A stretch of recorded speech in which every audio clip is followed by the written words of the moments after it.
them. Not that she has to, because they'll even do it without. There are little chicks out there in the brooder that start doing dust baths at them. But I always give my little baby chicks sand if I brood them artificially. But there's the little baby keats in there, the little baby mini keats, and they're all just having a blast in there and dust bathing together. So I think dust bath, if you're going to have healthy chickens, is right up there in the top 5 things that you can do that will help keep your flock healthy, is providing them an area to do that. Next slide. And here's, you can do different ingredients in them. Sometimes just a big tub, like a concrete tub, and then just put whatever in there. There's no particular order. I usually put about 10% of the diatomaceous earth, but you could also, they will find their own spot too. I mean, don't worry about that. Next. Wait. Was that too fast? Oh, go back. Sand, any kind of sand. I like to get, it has to be dry. That's one of the things. You need a dry place. Dirt. Peat moss. It's kind of cool. Dry. Yeah. Do you use the diatomaceous earth as a hormone also in the feed, or do you use it separately? The question is, do I use the diatomaceous earth as a warmer? And yes, I do. I use it as a warmer as well as a topical for dirt, the finished compost. Ashes, I like to put my ashes from the wood stove out there. You guys all right out there? You want to come in? They're here? You're here. Okay. Everybody's fine, you just need to yell. Right, okay. Just do the best. Next slide. Okay, so here we're going to talk about treatments. If you do have to treat, these are some of the ways to do it. We're going to go over wounds, a little bit about diarrhea from E. coli or bacteria, how to treat an eye infection with an eye wash, respiratory infections, worms, internal worms, that's internal infestations, how to give an injection, and then mites and body lice we kind of covered. Scaly leg is pretty common. Chances are you will eventually have a scaly leg, so we'll talk about that, and frostbite. So this is the, go ahead. This poor hen, she was molting and then she got ambushed. I mean, she was mugged horribly. Her tail feathers, she was all bleeding out. I mean, the owner was going to put her down. And I said, oh, I'll take her away. So brought her back, and she's pretty miserable. So this is an example. If you do see something like this, next slide, isolate it. Just get it away from the other birds. And I have several of these dog kennels. I like to use as little hospitals. They're just big enough where I can get the food and water in there. I actually have her on peat moss in there because I want the right bacteria in there. And just let her be. There is some really, really nutritious food. Next slide. One of the things that I do with wounds, and I've seen chickens recover from horrific wounds. I mean, where the entire back was ripped off and the muscles exposed. I had this bird, one of my favorites, so I put her in one of my little hospital things and cleared it with colloidal silver. I'm big on colloidal silver. And then put a comfrey bomb, just smeared it all over, and treated her with that comfrey bomb and colloidal silver, and kept her isolated, nice and calm. I'll be done within about 3 weeks. She walked out of there, and about 6 months later, she was refeathered. I mean, I was stunned that she just. So they've got amazing recovery now. If you're going to work on a chicken, one of the ways to do it is what I like to do is take a towel, and again, my props are in the car. And we're a little short on time, but I take a towel and I literally do a chicken burrito. As soon as you extend the chicken's legs out behind them, they will calm down, if you didn't notice that. But if you put them on a table, pull their legs back, they as long as they can't get a purchase, they're pretty good. Next slide, please. So I literally wrap it up in a towel. And chicken burrito. This is my dad's version of the chicken burrito. For treatment. It works great with roosters too. I just had a really, really big rooster I needed to do a little bit of footwork on. I mean, he was big. I mean, so big. And he would have gotten out. So I just put a belt around it to keep his little feathers. And he was just as calm as a kitten. I mean, I couldn't have done anything. So that's one way to secure them so that you're not ducking the head and then next slide. Now the other handy thing to have is an oral syringe. You can get these at any pharmacy. Often they're free. You can even buy a syringe with a needle and just take the needle off. But you want something that has a blunt end on it and that you can measure out at a certain amount. So, if you want to give medicine orally to a chicken, you got them wrapped up in the burrito, okay? So now they're laying there, and then you can just bring it out and they're all set.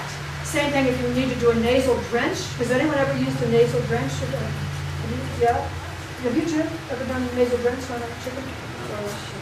Well, sometimes they'll get so congested, and it's just like a neti pot, and it works beautifully. So what you want to do is you've got the chicken in a little burrito. Make sure the head is lower than the body, because otherwise it'll go and can go into the lungs. And you just very gently use that syringe and put it in one nostril and just gently flush it out. And it's amazing. Sometimes that'll be enough just to clear up a congested. How do you know a chicken is congested? Say again? How do you know a chicken is congested? How do you know if a chicken is congested?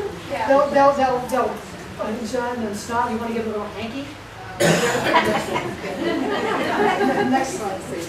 Yeah, in the back. Do you just use warm water for that, or do you use... To do a nasal drench, you just use warm water. I usually use either normal saline or the colloidal silver for that.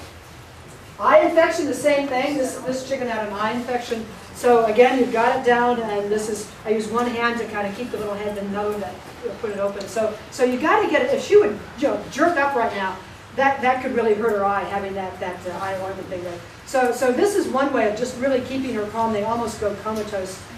You can also hypnotize them. That's another way to kind of really keep them quiet. We don't have time to go through that. Best time. Next. So what was the medicine that you were putting in her eyes? That was a Tetracycline eye ointment to get from Tractor Supply. You can get it over the counter. Oddly enough, it's the same thing that's used in people, but it's labeled for animal use only. It's a lot cheaper too when you buy them. Okay, now here's an eye drench just to get it washed out. I think I've got that in here twice. Did I? Maybe. Next one. Now, giving an injection, what you want to do is either give it in the thigh or in the breast, and usually just go subcutaneous, just right under the skin. And the only time I'll give a chicken an injection if it's really really sick and I can't figure out anything else, and it's got a fever or something, then I'll give it an antibiotic injection, and usually 1 or 2 or 3 shots. If they're going to make it, that'll do it. Yeah. How long would the size be? Insulin syringe. Use an insulin syringe. Yeah, the dosages really drop. How do you tell whether it has a fever? How do you tell if a chicken has a fever? I don't take its temperature. I don't put a little thermostat under its wing or its mouth. I just know. It's a hot bird. Have you ever taken a chicken's temperature? The vent. No, I'm just kidding. No. I would agree. I mean, you can tell. Their combs get really hot, and they get a look. You can look at a person and tell if they don't. But their combs is one way, their bodies. There's their heads. Okay.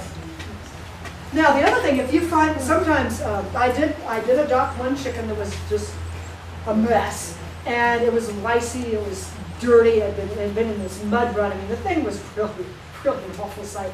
So if I get a bird something like that, I'll give it a bath.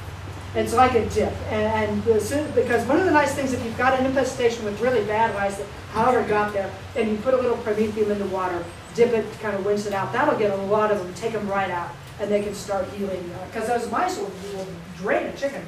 They'll just sap them out. It's like a slow bleed. They're just living off the chicken. Just a little bit in the water. It's like a flea rinse or a dog rinse, dog shampoo, that type of thing. Now, also, if you're showing chickens, now this is where Jim gets. I mean, you've given chickens baths before, shows, and what's interesting is you think they just go spastic, but they don't. And what the trick is, in my book, anyways, is to have the water up about that high. Don't dunk them, but or don't drop kick them either. Who was it? It was you that said that. It wasn't you that said drop kick the chicken. I was Peter Brown. He said if you don't know what else to do, drop kick your chicken. But let their feet, if they can get their feet on the floor, they'll feel a lot more secure, a lot less stressed, and you'll be able to give them the bath a lot easier. So, next slide, please. Worms and warming. Okay, here's the worms and warming bit. Febendazole, Safeguard is the paste. What I'll often do is just I get the horse warmer. It's like $12 for a 1,200-pound horse. And I'll just take a little dollop and put it right inside their beak, and then repeat in 10 days. And that seems to be fine. The fenbendazole has a really wide-based margin of safety, so it's pretty hard to overdose. with the fenbendazole. It treats roundworms, hookworms, rookworms, and tapeworms. It's a really nice product. Guazine, pyrazine, that is put in the drinking water. And one of the things I'll notice in the winter, that's about the only time I'll do a flock deworming, is I like to do it when it's frozen, when it's really cold. So I'll put it in the water, and then as they pass the eggs in that, they'll freeze. So that'll sort of break that cycle. So that's why I like to do it in the winter, if I do it at all. Yes? What about using like walnut hull and Oh, absolutely. artemisia Sure. on your food and stuff, because that would then plugs and kill worms? Yep. Just about the same thing that will worm people will worm your flock. So yeah, I use worm meat. Ivermectin scares me.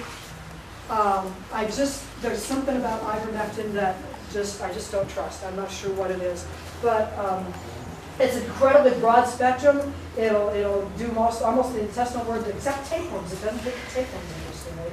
And that's partly because the tapeworms' little mouth parts is they latch onto the intestine, and then even though the rest of its body is ripped away, that mouth will regrow into a worm. Ivermectin with most mites and some lice. There's some routine practice used by a lot of show people, I understand, is they'll put 2 or 3 drops of the ivermectin 1% in their mouths when they get a bird, and that's just as a general flush. Have you found that, Jim? Oh, yeah, it's common. It's very common to use just as a flush.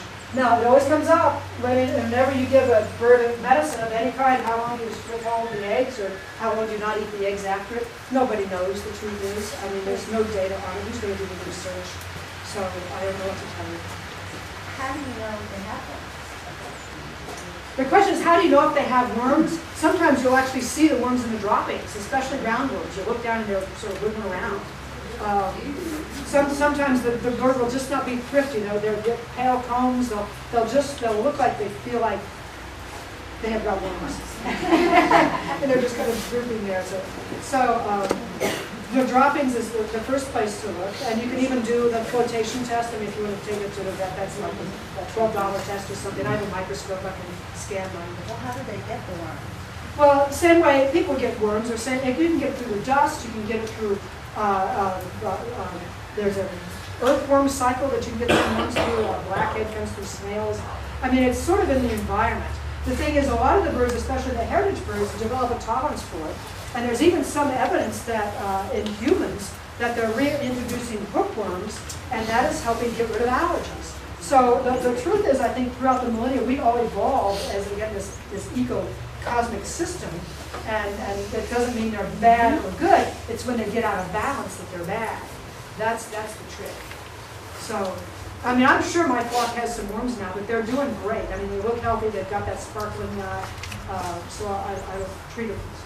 So unless they exhibit some symptoms, you wouldn't No. ever... I know. Does any of the other experts here do? Well, the other thing remember this, if a bird's eating a lot and not gaining weight, some reason that food's being consumed by the bird, where's it going? It's not gaining weight, and then because those worms are eating it. So she's, that's a huge sign. They got a thin bird, she's like a bag of bones, but she's eating a lot. Somebody else is eating that, and that leads to a patent saying she just looks like she's being drained of nutrition.